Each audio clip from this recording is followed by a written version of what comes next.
भाव नहीं पड़ता। आम जनता भी समझती है कि इस प्रकार के जो करते हैं, तो ऐसा नहीं है। जनता कोई बंदी किसी की नहीं है, जनता के पास अपना विवेक है, जनता उससे फैसला करती है। ऐसा नहीं है कि मैं किसी के साथ जबरदस्ती कर दूंगा, जो भी मैं कहूंगा वही मान लेगा। वो मेरी बात सुन तो लेगा, पर फैसला तो अपने मन से करेगा।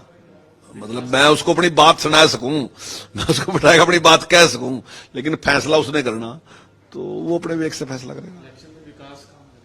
बिल्कुल, विकास तो देखिए काम करेगा करेगा। तो भारतीय जनता पार्टी के टाइम में इन 10 साल में जो विकास हुआ, तो निश्चित तौर से जनता में उससे खुशी की लहर है। देखिए, मेरा मानना ऐसा है कि क्षेत्रीय पार्टियों में ऐसी टूट फूट होती है, जैसे ही पार्टी की जो पॉपुलरिटी है वो कम होती है ना, तो लोग उसको छोड़ते ही है। इस प्रकार से होती है घटनाएं। कोई ऐसा नहीं है कि जेजेपी के साथ पहली बार हुई, जितनी भी देश में इस प्रकार की हैं सभी पार्टी के साथ होती है। स्वाभाविक है, कुछ लोग अलग अलग हैं, कुछ लोग बीजेपी के पास भी आएंगे, कुछ कांग्रेस में भी जाएंगे, तो वो तो उन्हें निर्णय लेना कहाँ कहाँ जाना, कहाँ कहाँ किसी के संबंध है, पर ऐसी घटनाएं घटती हैं। भाव नहीं पड़ता। आम जनता भी समझती है कि इस प्रकार के जो करते हैं, तो ऐसा नहीं है। जनता कोई बंदी किसी की नहीं है, जनता के पास अपना विवेक है, जनता उससे फैसला करती है। ऐसा नहीं है कि मैं किसी के साथ जबरदस्ती कर दूंगा, जो भी मैं कहूंगा वही मान लेगा। वो मेरी बात सुन तो लेगा, पर फैसला तो अपने मन से करेगा।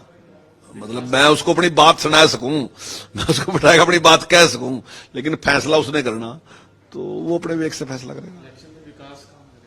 बिल्कुल, विकास तो देखिए काम करेगा करेगा। तो भारतीय जनता पार्टी के टाइम में इन 10 साल में जो विकास हुआ, तो निश्चित तौर से जनता में उससे खुशी की लहर है। देखिए, मेरा मानना ऐसा है कि क्षेत्रीय पार्टियों में ऐसी टूट फूट होती है, जैसे ही पार्टी की जो पॉपुलरिटी है वो कम होती है ना, तो लोग उसको छोड़ते ही है। इस प्रकार से होती है घटनाएं। कोई ऐसा नहीं है कि जेजेपी के साथ पहली बार हुई, जितनी भी देश में इस प्रकार की हैं सभी पार्टी के साथ होती है। स्वाभाविक है, कुछ लोग अलग अलग हैं, कुछ लोग बीजेपी के पास भी आएंगे, कुछ कांग्रेस में भी जाएंगे, तो वो तो उन्हें निर्णय लेना कहाँ कहाँ जाना, कहाँ कहाँ किसी के संबंध है, पर ऐसी घटनाएं घटती हैं।